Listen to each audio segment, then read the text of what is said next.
Hello. So what we are doing today in this video is giving you an overview and the signs to look out for an avoidant attachment style. So last week we looked at the signs of an anxious attachment, and today we're going to look at the kind of typical triggers, thoughts and beliefs, behaviours, feelings, sensations that are associated with an avoidant attachment style. It really is important to know these signs. You are going to give yourself much more of a chance of catching yourself in the moment when you are triggered into being avoidant, when you are experiencing those moments where you feel avoidant. To be able to recognize them, know that they're happening, is going to give you more of a chance of, in that moment, choosing to come back home to yourself and sort of reconnecting with that most secure self. As well as that, it does mean that you are going to set yourself up and give yourself a better chance for having more secure relationships, more meaningful relationships, and just knowing when you might be pushing a good thing away because of the reasons we're going to look at now. So before we dive into an avoidant attachment style, let me introduce myself. I'm Carly Ann. I support you to interrupt and reshape your attachment style, heal past pain, and develop your true sense of self so that you can follow your dreams and have extraordinary relationships in your lifetime. So an overview of avoidant attachment style. Again, the fears are grounded in a fear of rejection and abandonment. Please don't mistake this. So often, people with an avoidant attachment can be labelled as the villain, or that they don't care, or that they're cold. It is coming from a fear of abandonment, and that is why it's so important to focus on that, to heal abandonment wounds. The automatic response when there's an avoidant attachment style present is to keep people at arm's length, because it is a risk to get close. It is a risk to experience closeness with someone and relationships, a risk and a threat to freedom, to independence, to well-being, and to their heart. And I think that is the part that we can sometimes forget. It can be so scary to open up your heart that someone with an avoidant attachment has learned to close it. And so there is no villain here. And that is, I will say it again. Typically, if we look at the avoidant attachment development, it may be, and remember, I am generalizing, but it may be that caregivers may have been unavailable. No one was there to meet needs and to soothe in times of distress. And you learned to be independent. You learned not to rely on others. It can be that actually caregivers were overbearing and suffocating. And so it was almost not like a promise, but more like, I can't handle that. I need space. And so you grow up rejecting that and seeing it as, a threat to your freedom, because that has been the experience so far and there's no balance. It may be that you have experienced quite severe dismissal and rejection when you have tried to seek affection or to have that closeness, to be pushed away and rejected. It can teach you, let me not go for that, let me not try, because being rejected or dismissed, consciously or unconsciously, is one of the worst experiences. So there's almost like this inner roadmap, that template that I often talk of is basically saying love equals pain, getting close to people equals pain, and that is what you take on. It is learned that it is safer not to share, not to be with someone, to stay independent, to stay self-reliant. And it's safer to do that, to be by yourself, than to be with others. And being vulnerable is seen as weak, and that you're a burden on people. That's so often when I work with people who have that avoidant attachment, we think it's just being cold and, you know, keeping people at arm's length. But sometimes there's this belief that actually people don't want to hear from me. I'm a burden on people. I don't want to put that on people. And we don't realize sometimes that that is what's going on under the surface. So triggers for that avoidant attachment. Remember, when we're talking about avoidance, we're talking about not wanting to get too close. So triggers can be talking about feelings and emotions, because doing that can trigger something in you to feel like, oh no, like what is happening here? I can't let this happen. This is too much. And so when someone tries to do that, it can trigger in you to avoid, to bring in that protective factor. Conflict, any form of talking about things and conflict can really bring up that feeling to want to escape.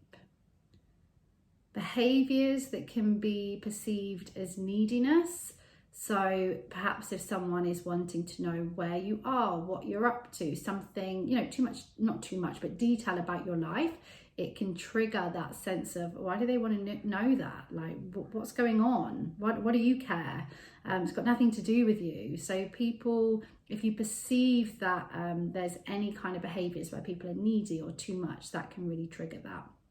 People wanting your time, wanting to make plans with you can trigger that feeling as well. If they're asking questions, like sort of you might see it that they are prying. They might just actually be asking really simple questions, but when that avoidant attachment system is activated, it can really feel like, you know, why are they asking these questions? And it can really come from a place of like trust issues and things like that.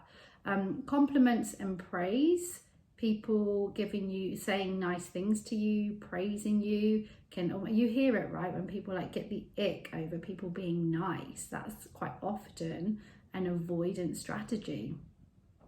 And if there's feelings of intimacy and closeness, so if there is those moments where you are getting close to someone, that can actually trigger something in you to pull back. You may not know it's happening, but it might be that suddenly you begin to put space between you and that person because there has been some intimacy. They did get kind of almost through the wall a little bit.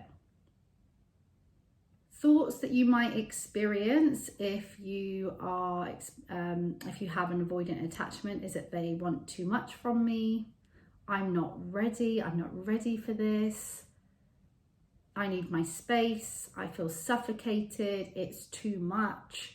You might also believe they don't really care. They don't actually care about me. So there'll be these other types of thoughts, which yes, it's like keeping them over there. Like that's too much. I need my space. But it's also like mistrusting thoughts that they don't actually even want to be with me anyway. Like I say, I don't want to be a burden. I don't know if I want this. I don't know what I want. I don't know if this is it. Is it that? That can give us space. That can, you know, prevent us from getting too close to people when we just hold on to the fact, I don't know what I want. I don't know if this is right for me. We have thoughts of it's easier to be alone. It's easier not to trust people. It's easier just for me to go about my day and not have to worry about anyone else or worry about being a burden on anyone else.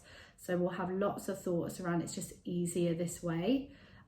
Might literally have thoughts of like, just leave me alone. Like when you're in that moment and you're triggered, perhaps someone is messaging you or asking you those questions, like we say, the triggers, and you might just find that you have thoughts like, just leave me alone, just go away. What do you want from me? And these will all be circling. And yes, they can be very mixed up with moments where you realize, why am I pushing this person away? Why am I saying that? Why can't I accept this? But quite often the kind of overbearing thoughts will in some way be like too much and trying to create that sense of space. And yes, you know, it can be confusing to know, well, actually, do I just feel a bit suffocated by this? Do I actually just need my space versus is this an avoidant tactic? And that's where you'll need to know your patterns, but also the feelings that are associated with this. If this is a cycle of these triggers that lead to these thoughts, then you have these certain feelings, then you're probably looking at it being avoidant. And particularly if there's intense feelings involved as well. Speaking of which, feelings associated often with an avoidant attachment, feelings and sensations. So I'm looking at emotions and sensations, such as like sort of physical symptoms in your body. So it can be feelings of frustration, confusion, sadness. Don't forget that you will still feel sadness because you still want connection as well. And sometimes you will see yourself pushing people away. And perhaps, someone who is avoidant, there isn't zero feelings. You're not a robot. Let's get that really clear. Yes, what you are able to do is suppress feelings, or, that they might not come up to the surface as easily, but you're not a robot. I think it's really important to just put that out there. Because like I say, it gets that cold kind of avoidant villain label, it's not for me. Feeling quite suffocated. You might even have times where you just feel numb to the closeness, numb to this situation. Perhaps you can see this could be something really good and I'm just feeling nothing here. It won't be like that forever. When you're healing these wounds, you're going to learn to feel more. You're going to learn to feel appropriately and how to manage that emotion. You can have anger, highs, all of these kind of things, knots in your stomach. You might find that your heart rate is going, particularly if there are times when you're really feeling in those triggered moments. A lot of physical sensations might be going around your body. And like I say as well, if you don't feel that and you find that it is that numb feeling more, there's no judgment to that. Behaviours can be avoidance. So avoiding dating altogether, avoiding relationships altogether. It's not always the case. Sometimes what I find is that people with, or the perception of people who are avoidant is that they're never in relationships. And that isn't the case. Very, very much people with an avoidant attachment are able to be in relationships as well. So don't think that they're just constantly avoiding dating. But it is quite often a reason behind avoiding long term, or like going past a certain date or a certain amount of time, things like that. Or you might sort of skip through different people quite quickly. But it can be avoidance, pulling back, so that actually physically pulling away from someone when you do feel that intimacy, that can be definitely a sign that you're feeling that need to avoid because that fear has been activated. And to stay distanced, like you can have that ability to stay distant, even if you're curious about someone, you're unsure, like maybe I do want to trust, maybe I do want to give this a go. It can stop you, it can keep you at that distance, which is why practicing that vulnerability can be so important, because otherwise it can be easy just to put a wall up and just let me just block that out. Jumping from relationships. So again, it's not feeling anything. It's just protecting yourself and almost like covering up feelings. So let me just get into a relationship with someone new. Let me not feel too much.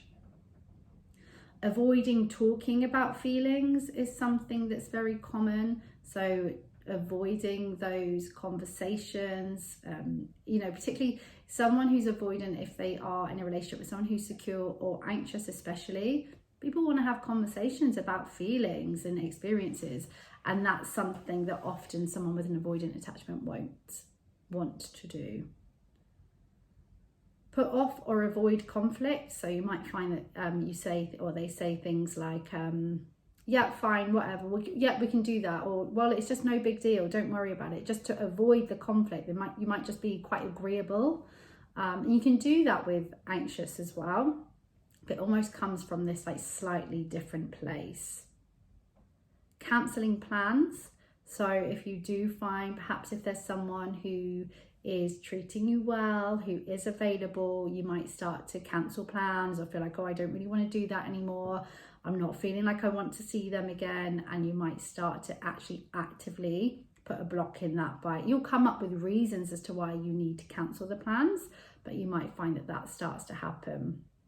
Someone with avoidant attachment might not say I love you or let on that they care, and they may seem to suddenly change their mind. So perhaps if that is how they feel, or can be quite hot and cold as they're trying to navigate what's going on. If someone's too close, they might pull back. But then if that other person doesn't seem too close, then maybe they're gonna come in again. But then you end up in this push and pull. So if you are here trying to figure out how do I make an avoidant person love me or stay with me, don't think that you pulling back is the only way, because then your needs don't get met either. So that's the thing. It's all about us finding a balance and bringing together. So look, maybe I'll do a video actually on who is best to date who and what happens when an avoidant dates an anxious or secure. If that's something you want, then you can like and subscribe, and I will definitely do that for you. I think that could be a really good idea. But hopefully that video today has given you a bit of an idea of typical signs of an avoidant attachment when we are looking at that cycle of thoughts, behaviours, feelings, all of the things that we've been through today. I am going to be doing a lot more educational videos on this channel to do with attachment styles, healthy dating, just managing, particularly, I'm not gonna lie, particularly anxious attachment. That's the one that I work with the most. It's been my most deepest experience, I would say. But overall, there will be lots coming on how to become more secure. I do have a membership for people who feel insecure and see themselves repeating painful patterns in love. It is a place where you can come for education, community, embodiment, like when it actually comes to learning how to become secure. So do check that out. But like I say, as a first step, I highly recommend you going and accessing my free course, Attachment Styles, the Next Level. That will then give you a lead into the membership anyway, if that's something you want to check in or check on. I also work with people one-to-one to bring them back to that sense of security, that sense of self-worth, because you deserve to have healthy, happy relationships with yourself and with others. And I truly believe with my whole heart, we can learn how to undo these painful patterns, break free from these cycles, and have healthy, meaningful, secure relationships. So hopefully you found that useful. Do not forget, you're enough, you are lovable, you are so, so worthy, and you are irreplaceable.